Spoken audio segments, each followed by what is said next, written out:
नमस्कार, आप देख रहे हैं वी टाइम न्यूज। बढ़ते हैं झारखंड की खबरों की ओर। इटखोरी प्रखंड के एकमात्र सुविख्यात उच्च शिक्षण संस्थान भद्रकाली महाविद्यालय में विनोबा भावे विश्वविद्यालय हजारीबाग के निर्देशानुसार स्नातक नए सत्र 2024-2028 के 9 नामांकित छात्र छात्राओं का पूर्ववर्ती छात्र छात्राओं द्वारा आरती उतारकर और तिलक लगाकर स्वागत किया गया। इस नूतन छात्र अभिनंदन कार्यक्रम की अध्यक्षता महाविद्यालय के प्राचार्य डॉक्टर दुलार ठाकुर ने किया।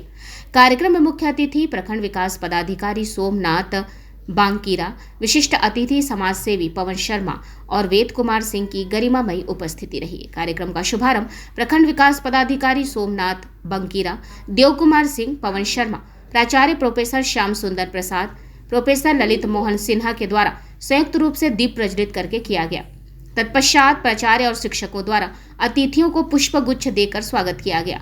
मुख्य अतिथि बांकीरा ने इस अवसर पर छात्र छात्राओं को संबोधित करते हुए कहा कि यह महाविद्यालय क्षेत्र में उच्च शिक्षा का एकमात्र आधार स्तंभ है। अपनी स्थापना काल से यह महाविद्यालय छात्र छात्राओं को फॉर्मल के साथ साथ वोकेशनल शिक्षा प्रदान करता आ रहा है। उन्होंने कहा कि यह महाविद्यालय अपने अनुशासन के लिए भी जाना जाता है। उन्होंने महाविद्यालय के संस्थापक कुमार यशवंत नारायण सिंह के उच्च शिक्षा के क्षेत्र में किए गए योगदानों की चर्चा करते हुए कहा कि उन्हें अभी भी महाविद्यालय की चिंता रहती है। उन्होंने 9 नामांकित छात्र छात्राओं को अनुशासित रहकर पठन पाठन करने और महाविद्यालय की परंपरा को कायम रखने की नसीहत दी। आगे उन्होंने कहा कि कक्षाओं में कम उपस्थिति और किसी भी प्रकार की अनुशासनहीनता पाए जाने पर कड़ी कार्रवाई की जाएगी। प्राचार्य ठाकुर ने कॉलेज के वर्तमान सचिव डॉक्टर प्रदीप कुमार सिंह को धन्यवाद देते हुए कहा कि महाविद्यालय के संचालन में लगातार उनका मार्गदर्शन प्राप्त होता आ रहा है। देव कुमार बाबू ने इस अवसर पर अपने विचार व्यक्त करते हुए कहा कि महाविद्यालय का पठन पाठन और अनुशासन काबिले तारीफ है। पवन शर्मा ने कहा कि इस महाविद्यालय का परीक्षा परिणाम 100% रहता है।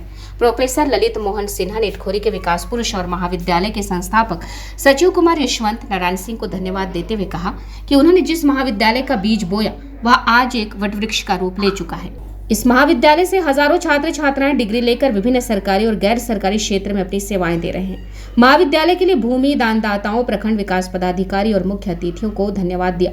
साथ ही उन्होंने छात्र छात्राओं को नियमित क्लास करने की सलाह देते हुए कहा कि ऑनलाइन क्लास कभी भी ऑफलाइन क्लास का विकल्प नहीं हो सकता है। जिन्होंने इस महाविद्यालय के लिए बीज बोया, कुमार यशवंत नारायण सिंह, जिनका बोया हुआ बीज आज बड़े वट वृक्ष के रूप में हमारे सामने पुष्पित और पल्लवित हो रहा है। मैं उन्हें अपनी ओर से नमन करता हूं। तत्पश्चात मैं धन्यवाद देना चाहता हूं उन भूमिदाताओं का जिन्होंने अपनी कीमती भूमि इस महाविद्यालय की स्थापना के लिए दी है। अपना बहुमूल्य समय निकालकर मैंने देखा कि इस क्षेत्र में आज वैसे तो बहुत सारे प्रखंड विकास पदाधिकारी आए, लेकिन जो कार्यशैली श्री बंकीरा सर की है वो कार्यशैली मैंने किसी प्रखंड विकास पदाधिकारी की नहीं देखी, क्योंकि इन्होंने इतने कम समय में अपने एक एक क्षण का सदुपयोग किया और कार्यक्रम में उपस्थित भी रहे, अपने कार्यालय का भी काम किया और हमारे महाविद्यालय की शोभा भी बढ़ाए। टाइम न्यूज के लिए इटखोरी चतरा से अखिलेश पांडे की रिपोर्ट।